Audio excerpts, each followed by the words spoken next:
যুদ্ধের উত্তাপ, ভিসা নিয়ে টালবাহানা আর ফিফার বৈষম্যের সাথে লড়াই করে মাঠে নামে ইরান। ম্যাচের শুরুতেই যেন যুদ্ধের আবহ। নিউজিল্যান্ডকে প্রথম কয়েক মিনিট একের পর এক আক্রমণে ব্যতিব্যস্ত রাখে ইরান। তবে হলো বিপরীত, ইরানের গোল পাওয়ার বদলে জাল খুঁজে পায় নিউজিল্যান্ড। ম্যাচের ঘুরিতে 7 মিনিট দলীয় আক্রমণের দারুণ সমন্বয়ে এলিজা জাস্টের গোলে নিউজিল্যান্ডের লিড।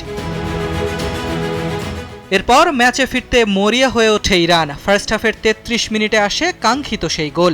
রামিন রেজাইয়ানের গোলে সমতায় ফেরে ইরান।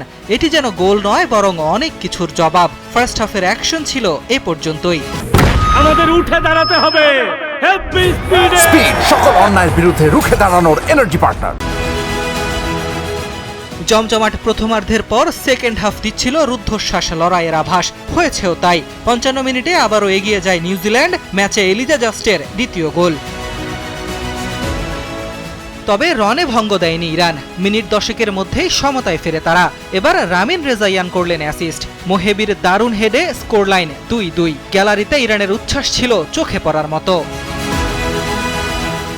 এরপর তেরে ফুরে আক্রমণ চালায় দুই দলই, তবে গোল বের করতে পারেনি কেউই। শেষ পর্যন্ত 2-2 গোলেই শেষ হয় জমজমাটে লড়াই। ম্যাচ শেষে ইরান অভিবাদন জানায় তাদের সমর্থকদের। যুক্তরাষ্ট্রের মাটিতে লড়াকু মানসিকতার প্রমাণ দিল তারা।